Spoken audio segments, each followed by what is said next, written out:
Evan, c'est important parce que c'est un nouveau rassemblement de cette Europe large qui est la communauté politique européenne qui, de l'Europe du Nord au Balkan en allant jusqu'au Caucase, permet de rassembler aujourd'hui 40 délégations qui sont ici là et on voit que c'est une Europe qui avance.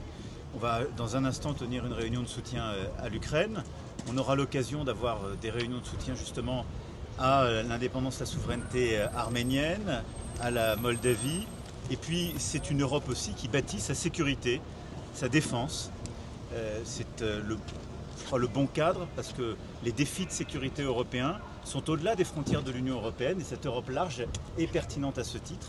Nous avons aussi bâti lors du dernier sommet à Copenhague une alliance contre la drogue et les trafics de drogue. Elle comporte 40 délégations, États et organisations internationales et nous allons pour la deuxième fois la réunir avec des actions très concrètes que nous coordonnons dans les ports, les aéroports pour lutter aussi contre le financement des trafics.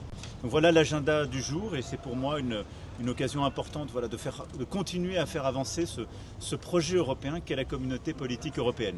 Et nous aurons ensuite l'occasion d'une visite bilatérale. Pour l'impératrice en Roumanie, est-ce que la France va augmenter les troupes en Roumanie en sachant que Trump a menacé qu'il va... Est considéré comme suffisant, mais nous nous adapterons évidemment en dialogue très étroit avec les autorités de Roumanie, mais vous pouvez compter sur la France. Quel est le message aujourd'hui de la CPE à Donald Trump? C'est un message d'abord pour nous-mêmes. Nous, Européens, nous bâtissons nos solutions de sécurité. C'est ce que nous avons décidé de faire dès 2022 en créant la communauté politique européenne. C'est ce que nous avons fait en bâtissant une coalition des volontaires pour apporter des garanties de sécurité à l'Ukraine. C'est ce que nous avons fait avec l'opération ad hoc et la mission pour la libération d'Ormuz. Donc ce n'est pas en réaction à qui que ce soit, mais les Européens prennent leur destin en charge, augmentent leurs dépenses de défense et de sécurité et bâtissent leurs solutions communes. Monsieur le Président, est-ce que vous allez participer à l'initiative qu'a annoncée le Président Trump? Je ne sais pas quelle est cette initiative. Vous savez, il y a 10 jours, nous poussions, dès que le cessez-le-feu a été déclaré, pour faire deux choses. J'avais eu le président Trump et le président Pezeshkian. Le cessez-le-feu devait inclure le Liban et le cessez-le-feu devait permettre la réouverture d'Ormuz. Le vendredi, nous avons tenu cette mission ad hoc qui a rassemblé de nombreux États et gouvernements, une cinquantaine, de tous les continents d'ailleurs, ce qui était une très bonne chose. Le même jour, les États-Unis ont annoncé faire un blocus.